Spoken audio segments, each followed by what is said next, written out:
because they were all overwhelmingly classical theists. They infused Plato and Aristotle in all of it.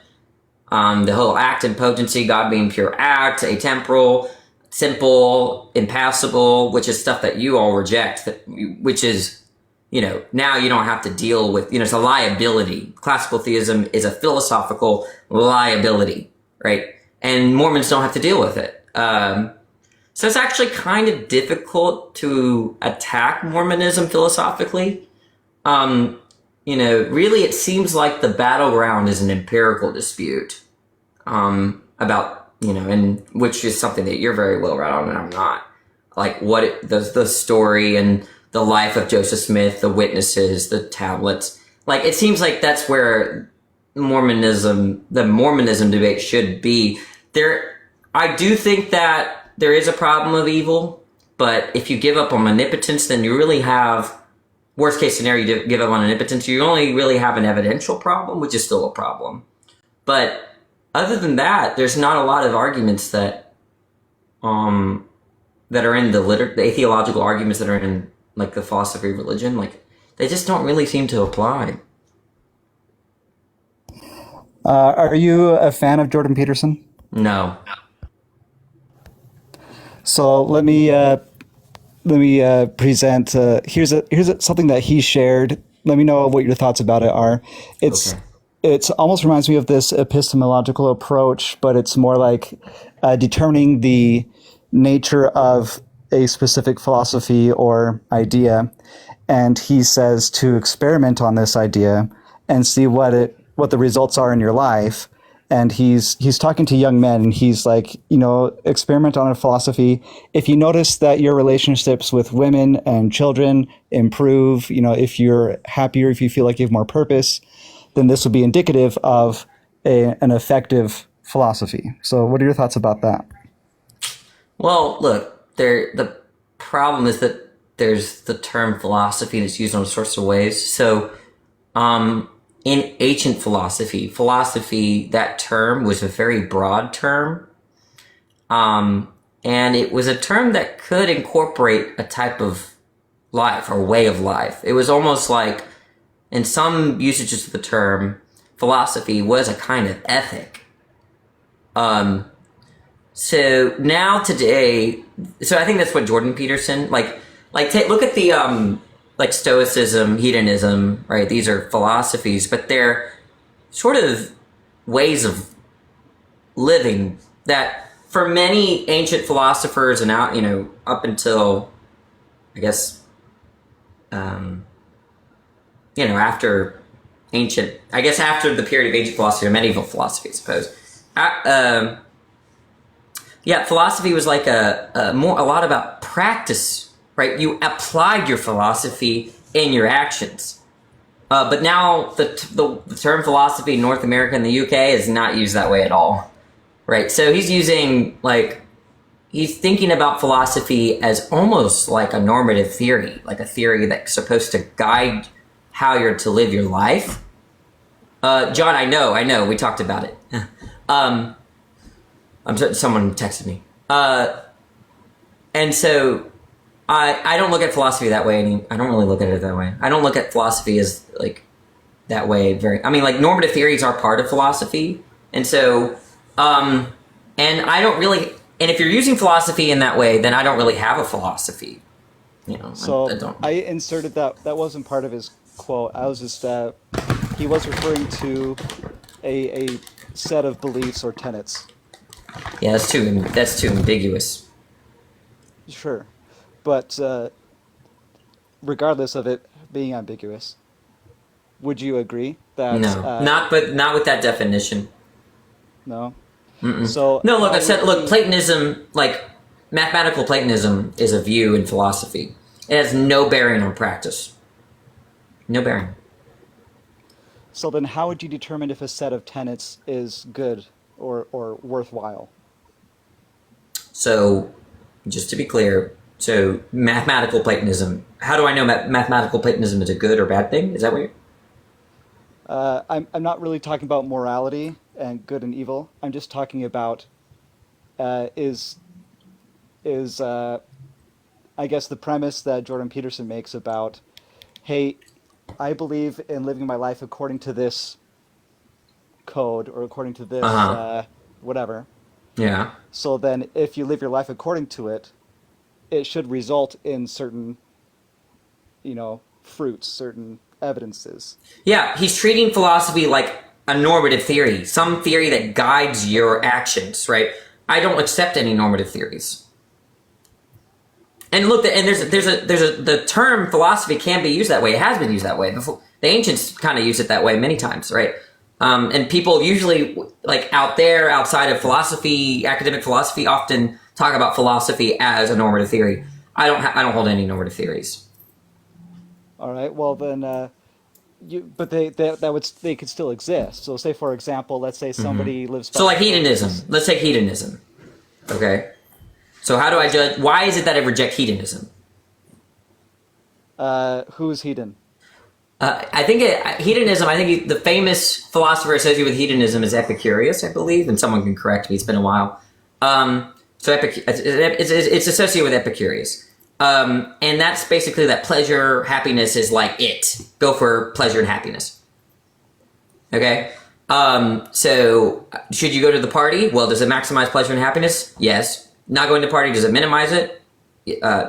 Yeah. So then go to the party, right?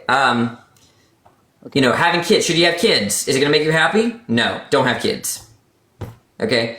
Now, I'm not a hedonist because sometimes I don't care about happiness, my happiness, or other people's happiness. Sometimes, so I'm willing to sacrifice my happiness for other people's happiness, or I might sacrifice everyone's happiness because I hate something. So, for instance, it might be the case that in a certain society, enslaving 2% of the population will make everyone more happy. Okay. I don't care. I'd rather have a less happy society and eliminate slavery.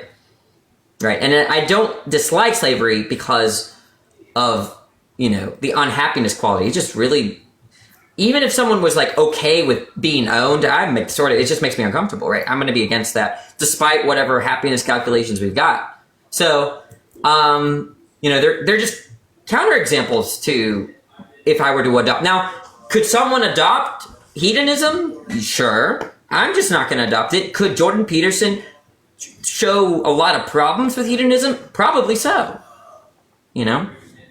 So. Well, say for example, let's say my set of principles is I hate the color yellow. So whenever I'm out and I see somebody wearing yellow, I punch them. Mm-hmm. And I'm consistent with my code. Yeah. And eventually, I get arrested and multiple times, and I'm in prison. So then we could see that the results of my tenets usually end up in me getting arrested. Mm-hmm. So then I can conclude that whatever ideals or code I was living by is probably not the most ideal. Well, if you don't want to go to prison. Correct. Okay. Right. Now, but there are people that want to go to prison. You understand, right? Did you know? Sure. In Japan, elderly people are actually committing crimes to stay in prison. Mm-hmm. Interesting. Why is that? Because they're not really being well taken care of. They're taken care of in the prison. So a lot of these prisons in Japan are basically nursing homes now. Wow. Well, so the reason I bring all this up is something that it's found in the content of the Book of Mormon. It challenges the reader to experiment on the tenets in the book and to take note of what results from it. And it's kind of similar to what Jesus Christ said in the Bible, where he talks about planting seeds and eating fruit. And so by the sweetness or bitterness of the fruit, you can determine what quality of seed it was. Mm-hmm. Yeah, it's very hard to disagree with this, but maybe I'm misunderstanding Peterson, but this sounds extremely trivial. This is like saying stuff like, well, okay, there's a theory, let's say, about what you should touch and what you shouldn't touch. And you should stick to the theory where a certain theory of what to touch and what not to touch.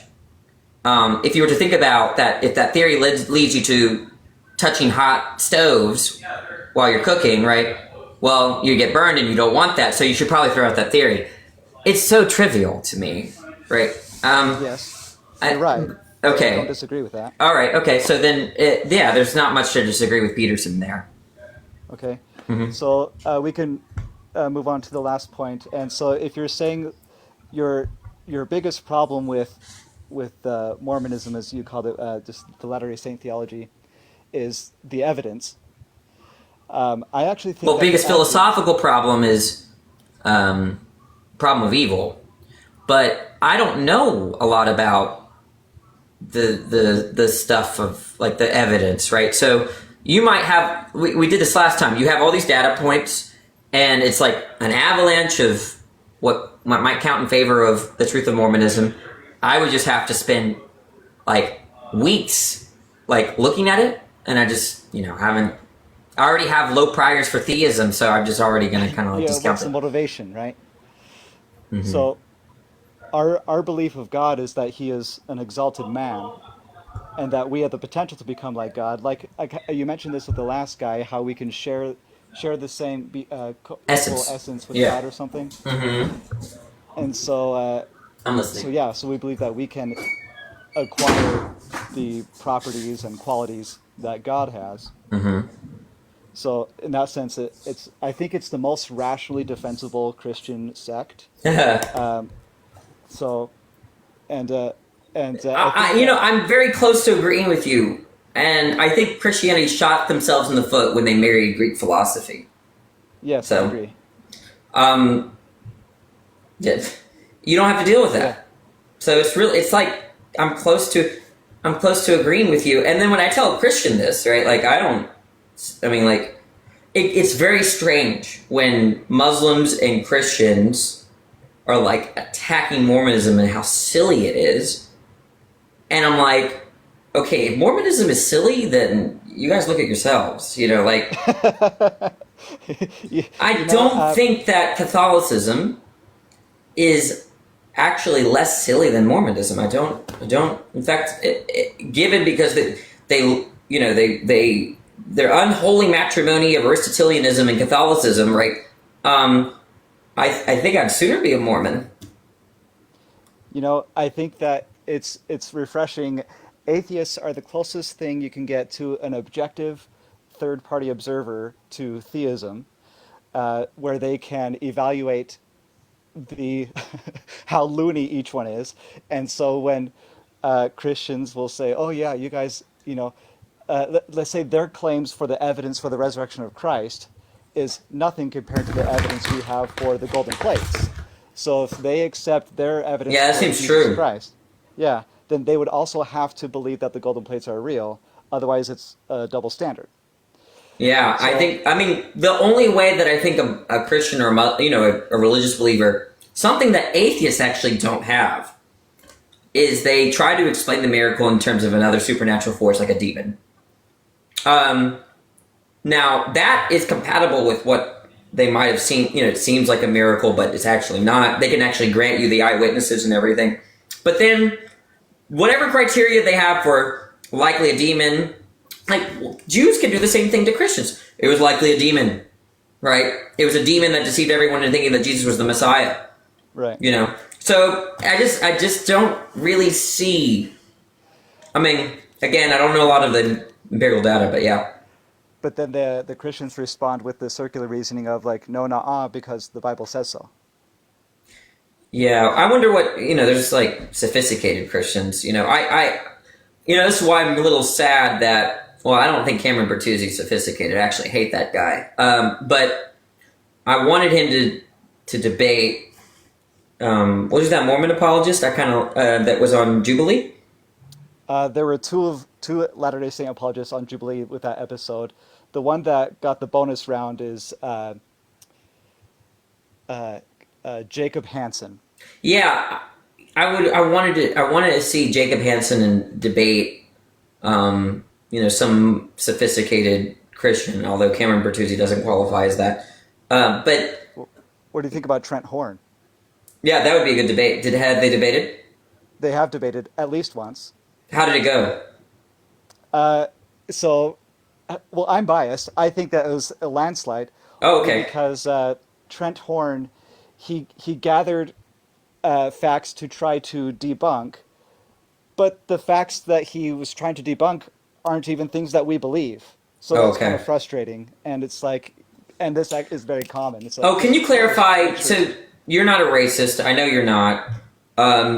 Can you clarify this this seeming scandal of Mormonism and black people and the racism? Can you clarify that for Janae? She was Yeah, wondering. there are two claims of where this conclusion comes from. The first is in the Book of Mormon. There's the people who moved to America 2,000 years ago. They divide into two factions, and one of them rejects God, the other one embraces God, and Hmm. then God curses one, and then marks them to distinguish them from those that were following God with a skin of darkness. The we the we explain, well, the marking wasn't the curse. That was just a distinguishing aspect. Although we totally understand it's not the most politically correct thing. And the second claim is that black or African American descended men were for a while not able to hold the priesthood and participate in ordinances that way. Whereas in the beginning of the Restoration with Joseph Smith, there was no restriction. So Joseph Smith baptized and gave the priesthood to several black people. Brigham Young is the one who instituted the ban. In fact, Joseph Smith was running for president before Abraham Lincoln with the Emancipation Proclamation, but was assassinated. So, so those were the two claims come from. And so the Book of Mormon claim, yeah, it says in its pages that God cursed these people and then marked them with dark skin.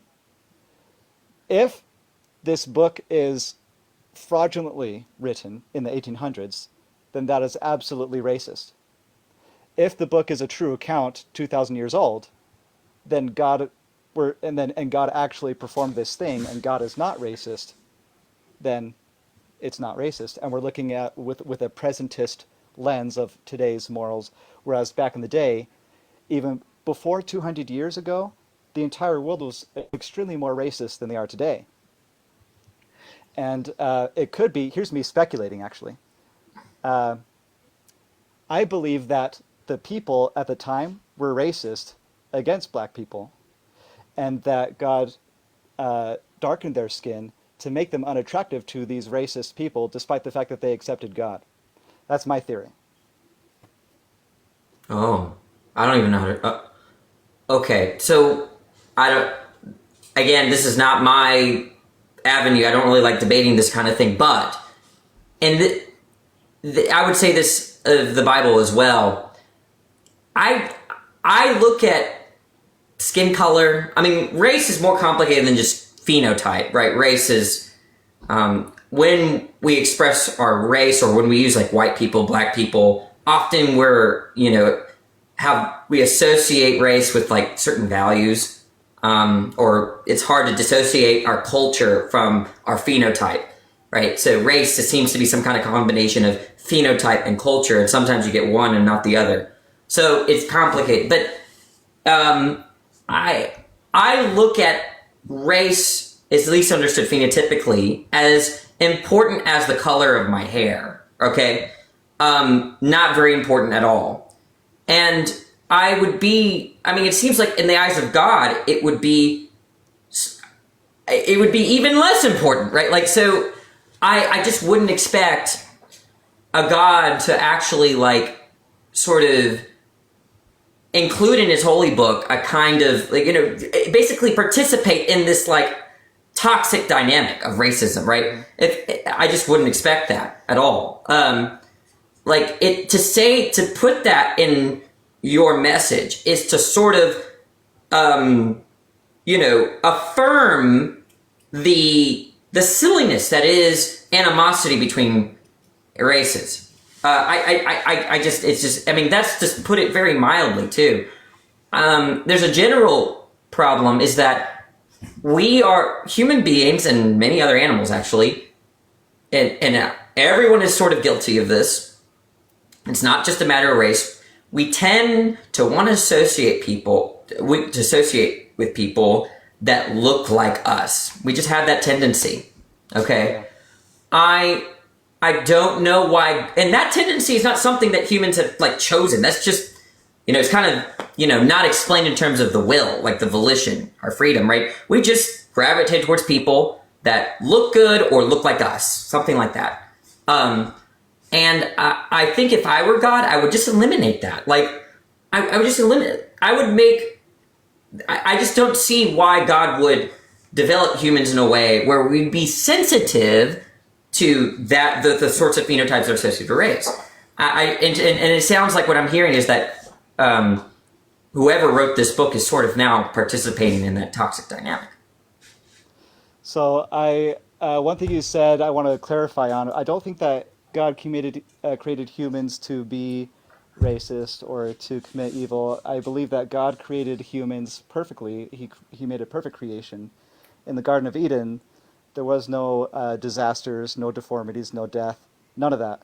The ideal world that I hear atheists say, here's the kind of world I would have if I were God, to me sounds like Eden. And that is the world that God created. But the fall was brought about by mankind, so now we're in a fallen world. And so now we can't blame God for the nature of the fallen world, since God didn't bring that about, it was brought about by mankind. And I want to address another point, but did you want to address on what I just said first? No, you can continue. So the other point is, we don't think that God was racist. So people in the chat were wondering, well, what was the curse then if it wasn't the skin? The curse was basically a withdrawal from God's blessings. And and this is actually not unique to the Book of Mormon, but in the Bible, there are times where he wanted lineage to be preserved, and he wanted marriage to stay within certain tribes and lineage.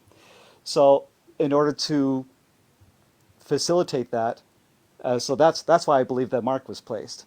So it's like, you stay with your kind, you guys stay with your kind. Is I think what it sounded like, because for someone to say that lineage was not important to God in the Old Testament is someone who has not read the Old Testament. Okay, well, I mean, at the end of the day, right? My whole thing was, when you write a text that even if it appears where some kind of phenotype like skin color is a punishment or a curse or something negative, you're playing into the toxic dynamic that is how humans treat race, right? Like, I don't understand, like, best case scenario, right? We take your interpretation. It's still, whoever the writer is, whoever inspired it, this is apparently God.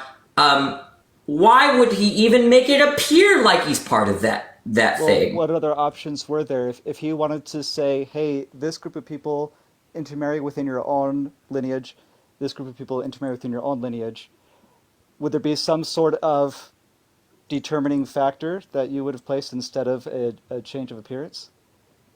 Sorry, what was I'm wondering why.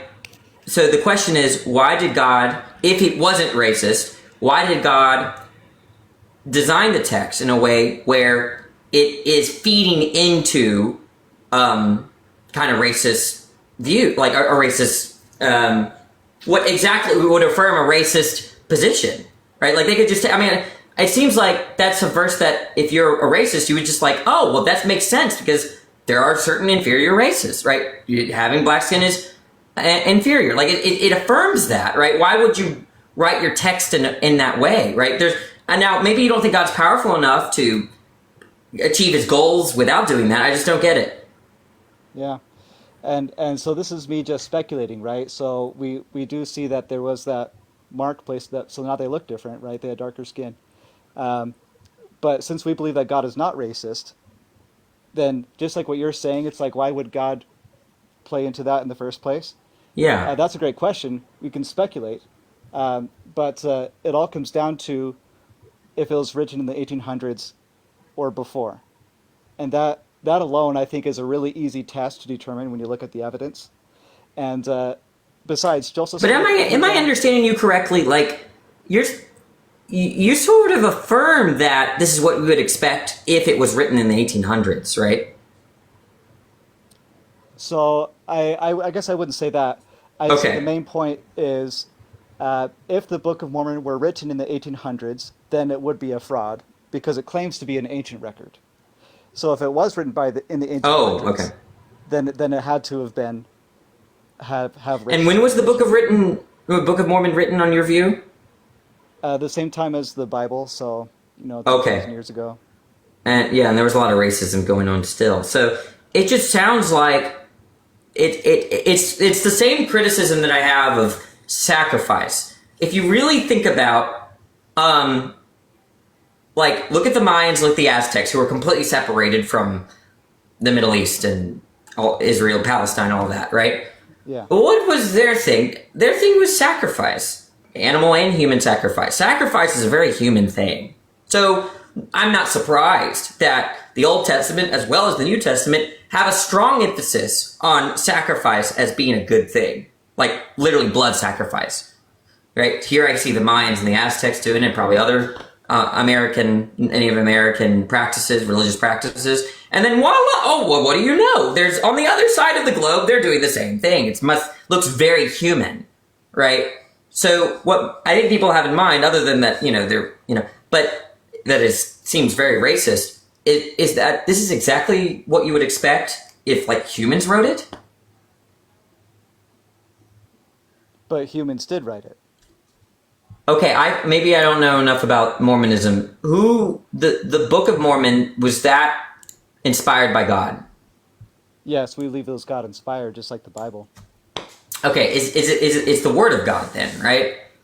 Yes. So then the question becomes, why would God inspire such a thing that people like me and the chat presumably would predict a human that's uninspired would write? Like So going back to I would. Christianity. Wait, I'm almost done. Going back to non-Mormon Christianity. I don't know what you want me to say. Going back to them, right? I I don't think I would expect God to need sacrifice. Like the story of Cain and Abel, Jesus, all of that. It's like God, I need blood, right? Like if God was so other, so transcendent, so different than humans, I wouldn't expect him to need like blood, right? Or anything like that, right?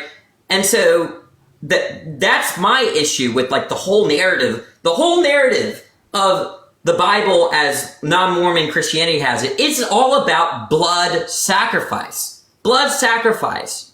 That's the whole theme, right? We are to be reconciled with God. How do we do that? Blood sacrifice. It's one of the reasons why I like Eastern religions more. Eastern religion, you see the West, so Muslims, Jews, Christians, Mormons, all of them, right? It's that you need to get right with God, right? And there's certain things that need to be done to get right with God. For Christianity, it's literally blood sacrifice. But the Eastern traditions, I think, treat God as more of a transcendent kind of thing, right? It's not that what's wrong with humans is not like they need to get right with God or they need to give a sacrifice, right? Or anything like that. It's that they're ignorant, right? Ignorance, you're ignorant of something, you're ignorant of some facts, you reach enlightenment, right? And that enlightenment, reaching that kind of state is wholly other, right? It's like Plato's allegory of the cave, it's like something like that more than like what I see in the Old and New Testament. And that makes a lot more sense. So if there is a deity, it would be like a deity that that I would see in the East, not like in the West. And so the criticism I'm giving to, okay, God's inspiring these words, much like sacrifice is such a human thing, this like cursing people with a certain color of skin, very, very human, unexpected if it was actually a kind of more transcendent being. Mm-hmm. So I see sacrifice a little bit differently, and I know that Christians sometimes struggle with this question, other mainstream Christians, but it has to do with the laws that God abides by, and that's why he requires sacrifice. He doesn't need sacrifice. So my perspective is, and I'll make it succinct, is the whole purpose of why everything is for anything at all is so that mankind can become exalted and become like God. So if we begin with the end in mind, that's the objective. So it would be chaos if God were to give anyone, regardless of their character and morals and whatever, the powers that God possesses, because then it'd just be mayhem. That's why we don't give driver's licenses out to children. You have to qualify for it. So, with all this in mind, sacrifice isn't something that God needs. He sees it as something that we need, because the whole purpose of sacrifice is to give up something that is important to you. And it's patterned after the sacrifice of the Son of God. So God the Father realizes he has to sacrifice his son. How heartbreaking. Look what you just said. No, I feel like you just contradicted yourself. You said God the Father has to sacrifice his son. He needs that. It must. Okay, right. So when I said that he doesn't need us to sacrifice, or like 2,000 years ago, 3,000 years ago, he didn't need the lambs to be sacrificed. But within the laws that God abides by are the laws of justice and the laws of mercy, which is the reason actually why Eastern religions don't make any sense. Because the laws of justice include, because we want to become like God, in order to qualify, we must be perfect. Matthew 5:48. So we can't achieve perfection. We fall short of the grace of God. So he's saying, I don't see why we can't achieve perfection. well, like you saying after a lot of years of practice, why can't we be perfect? Well, it's just like when you say can't, like it's not like God could create an environment where people can achieve perfection by themselves. Well, then if that were the case, then we would have basically by our own efforts achieved perfection, and that I believe God is wanting it to avoid us to be proud and self-assuring and boastful of our own efforts, and He requires humility because humility is a prerequisite to being God. Does it make sense to you? And this may not make sense to, because typically we already think that it's not possible to be perfect because we're very critical. Everyone is critical of themselves, at least silently. Do you think we should be perfect? It depends on what we will become. Okay, well, do you know Kant? Star Trek. Immanuel Kant? He's a philosopher.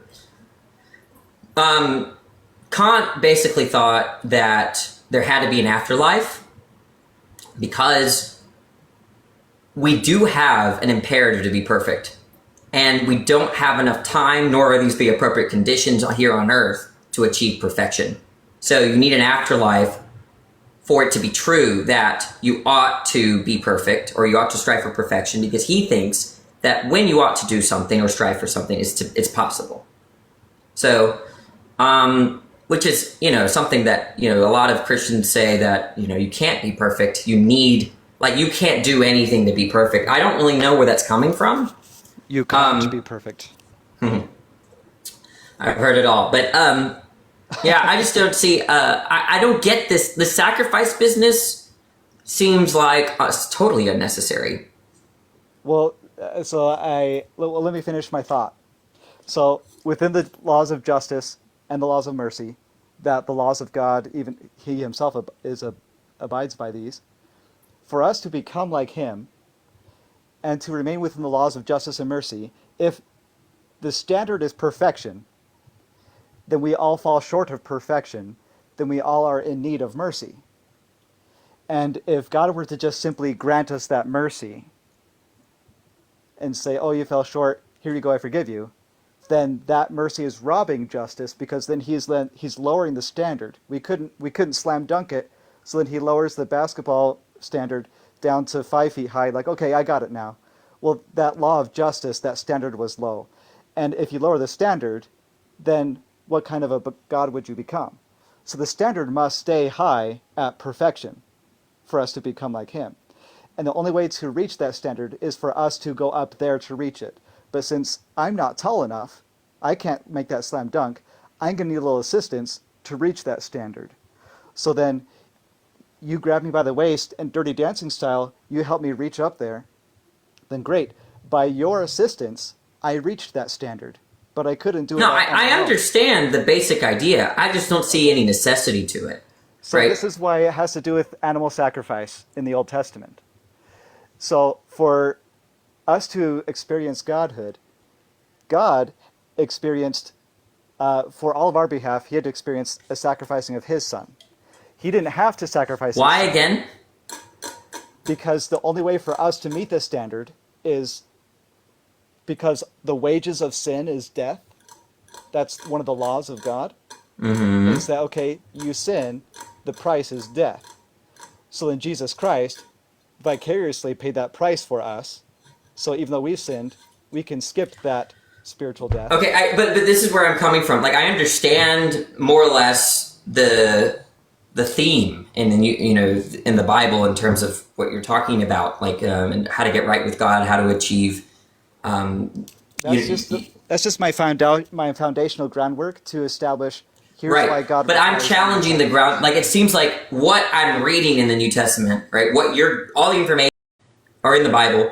All the information you're giving me, I understand is based on your scripture, but I'm criticizing the scripture. The scripture doesn't really. I don't get why. I think it's more likely that a human thought of the idea that you need sacrifice because why? Right? Because sacrifice is like a thing, it's a practice in that time, right? To get things right.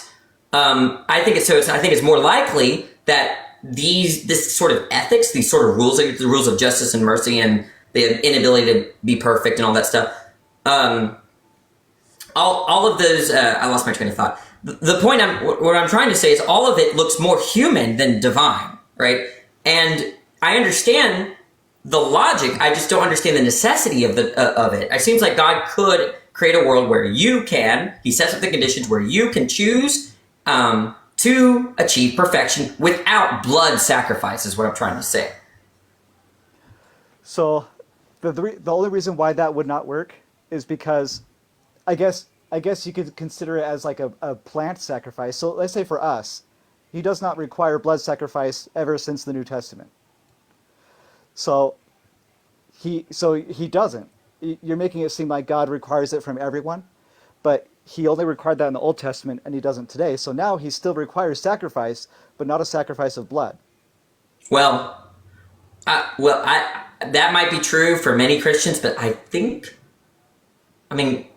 what is this drinking of the blood and eating of the flesh? What is all that? That's literal and maybe that's not a criticism of Mormonism, but these Catholics and Yos literally think they're drinking blood. Right, transubstantiation or something. Well, that's a version of it, but I think they call it the Eucharist, or there's a real presence there, and they have disagreements about how that's cashed out. One way to cash it out is transubstantiation, but that's to say apostolic traditions think it is really the blood that they're drinking. Mm-hmm. Right now, maybe you and I agree that. That seems like very Mayan and Aztec-y and. Well, yes. Okay. Yes, I agree. So now we don't believe we're literally drinking his blood. We do so all ordinances have a symbolic ritual associated with it. So baptism has a ritual of symbolically being buried and risen, and then we are symbolically eating our God, right, with his blood and water and his flesh. That doesn't sound human to you? That's So pretty human. Every ordinance that God establishes, since they all have that symbolic ritual, all of these rituals seem weird and creepy to the in the outside context. That's true. And it's also, we believe that this is, I guess you'll take for granted that we disbelieve this, that Satan will take good and true things and then copy paste them with a slight inversion to pervert the original. say for example, in the temple of Herod, where Jesus Christ, when he was in that temple in Jerusalem, that's that temple, there were swastikas on that temple that Jesus went to.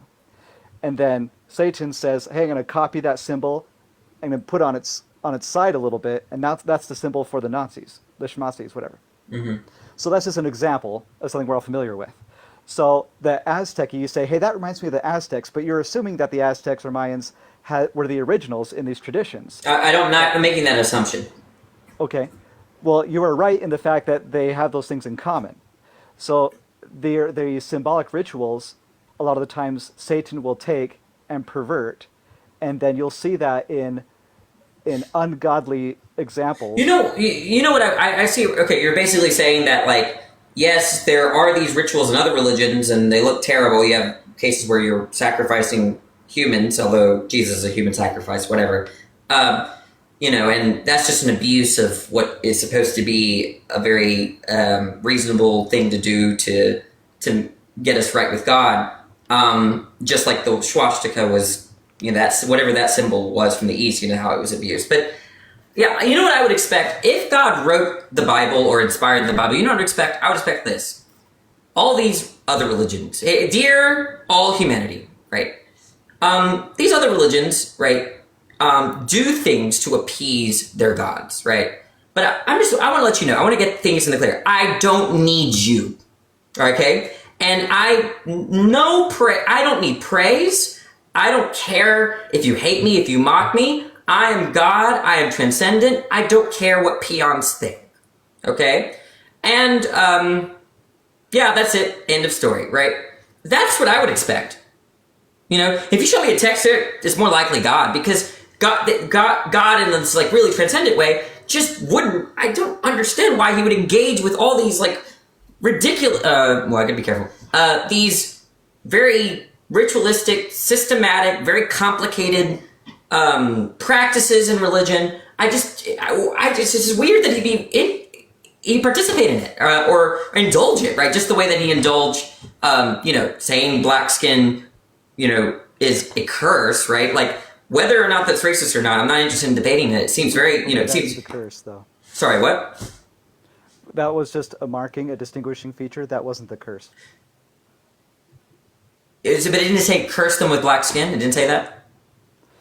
I don't think that's in the. We can look it up, but I don't think that's the phrasing.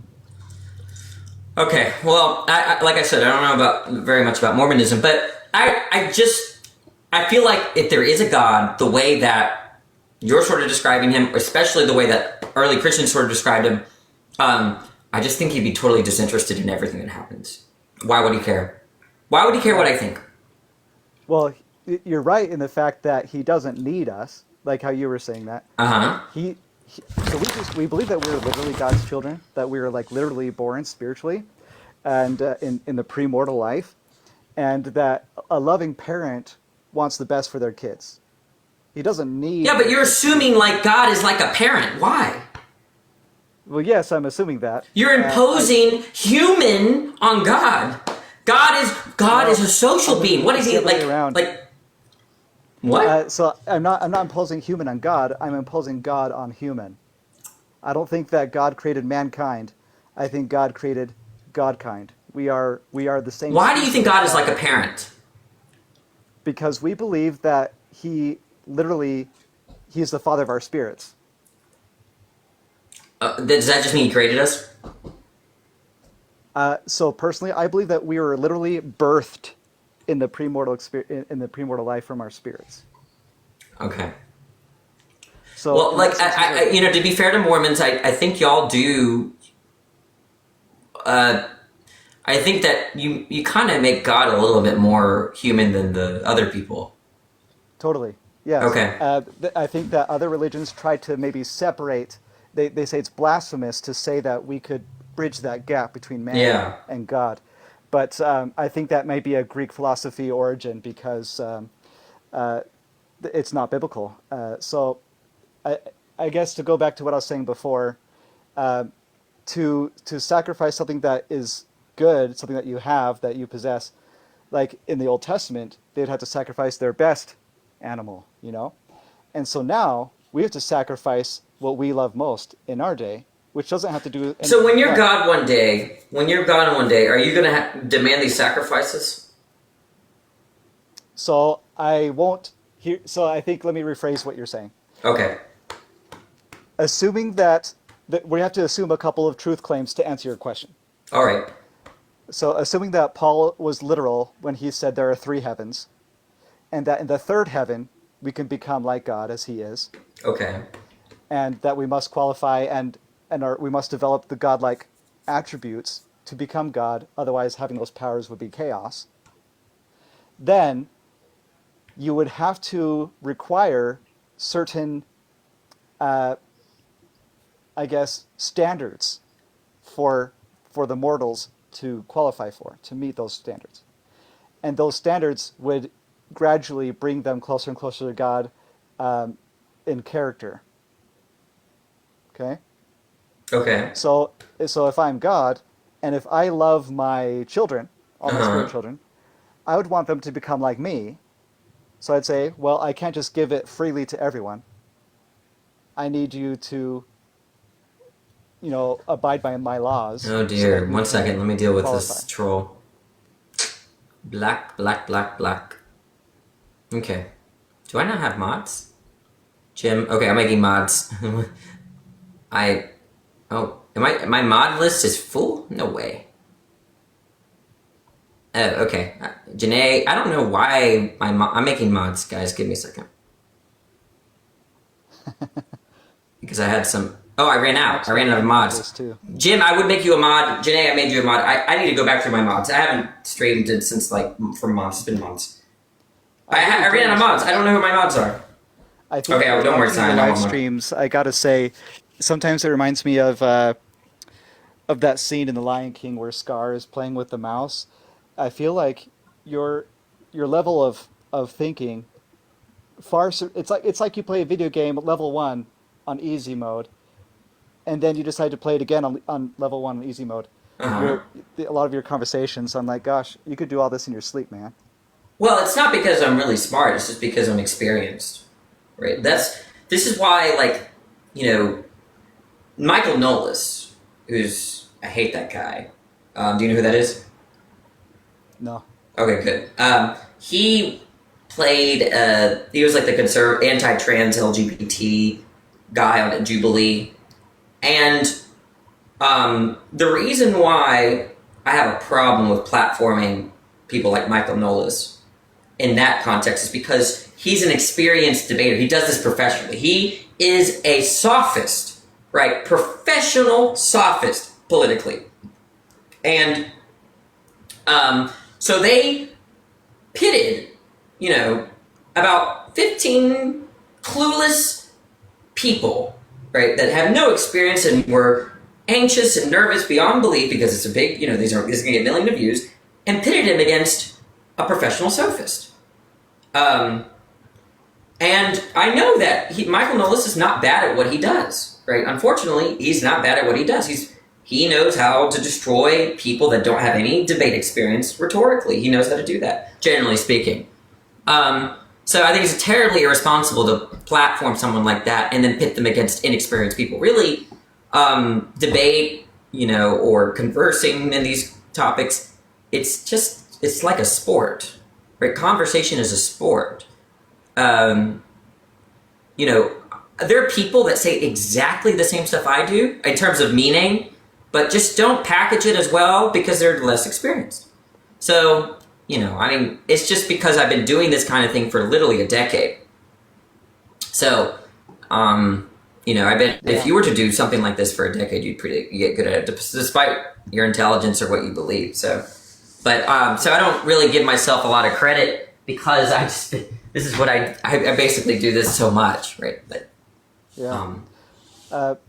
so anyway, I guess I'll wrap this up so you can go to the next guest. But the main thing is, But I know. But I want to. The question was, wait, I don't want to wrap this up. I want to know. Okay, I don't understand Mormonism, so you're going to have to help me. Basically, will there be ever a situation? Best case scenario for you, is there a situation where you have lots of power over the fortunes of the humanity? Is that true? Will you, if best case scenario, you're going to have a community of mortals, as you would say, humans, something like them, right? And you're going to have tremendous power over their fortunes. Yeah, yeah. Okay. I plan on creating like trillions of planets. People always say that I only get Well, one. trillions? Yeah, like why would I stop at one? Well, like, I could want a pet snake. It doesn't mean I'm going to fill up my house with, like, a trillion aquariums. Well, then you're not living life, my friend. You can keep up with that many? No, so this is actually there's the Book of Moses. This is only something that's in our Pearl of Great Price, our Latter-day Saint scripture, but it's more detail on the interview Moses has with God. And in this experience, God gives Moses a vision where he sees all of God's creations, and he writes down that he saw not just one planet, but planets without number, and then he was able to perceive and give full attention to each mortal that would ever live on each of those planets equally. Like he suddenly, for a few seconds, was able to give them all that attention. This is not supposed to be some objection, but how is that just not a different person than the person I'm talking today? Like, it seems like you'd just be different. You'd be the same person, you think? It's kind of like, have you seen Watchmen? No. Oh, it's a pretty good movie. But there's a guy named Dr. Manhattan. Okay? And chat knows you should watch the movie. But Dr. Manhattan, normal human, but there's an accident and becomes a super being. Like, no, omniscient, very, very powerful. Okay? Kind of like, think of the most powerful, like, more powerful than all the Greek gods kind of thing, right? Okay. Like, probably, okay? And people, he's just not the Dr. Manhattan, the same kind of being that existed before the accident. It's like a different person. Well, yes. Okay, so I think you would lose yourself. I don't think you would be the LatterDayLogic guy that I talked to. Yeah, yes. Actually, that's a really good point that you bring up, and I agree with you because even I think this might be in the Bible. If not, it's in the Book of Mormon where it says that we need to become a new creature through Christ. Okay. And so that's what baptism is symbolizing: is the death of your old self and the birth of your new self. Oh, okay. So what the sacrifice that we have to give now is not a lamb, but Are you gonna have your memories and stuff? yes. Okay, so you're gonna remember me when you're like have your trillion of planets? Well, you'll be there with me. You'll be making planets too. Oh, but I don't need to be. I thought I had to be Mormon for that. Well, yeah. I mean, like I'll baptize you. So. But if I refuse Mormonism, that where am I? I'm just gonna be annihilated. No. So Paul said there are three heavens, and if you basically. The lowest heaven is if you did the things you were not supposed to do. So you can, whatever it is, you can't talk to me, is what you're saying, if I'm not Mormon. Like, you're going to be in a different space, I suppose, and Danny's not going to be in that space. Actually, I can... I'm presupposing I'm going to make it to the third heaven, but... Okay, let's say you are. Okay, then I'd be able to visit the other two. Okay. Could you visit hell? Is there hell? Well, yes, there's a hell. Is that the third level? No, there's three heavens, and there's hell. Okay. So if I'm in hell, could you visit? I don't see why not. Can you send a care package or something? Like... Probably. Okay, yeah. Well, don't forget. Okay. But you're not going to go to hell. Yeah, but I've done a lot of gay shit. Is that okay? Lots of gay shit. Hey, who hasn't?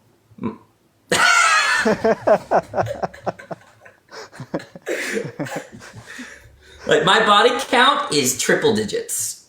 So it depends on what you count as sex, but so there's a space. You're saying I can still go to heaven? Oh yeah. You haven't done enough to go to hell.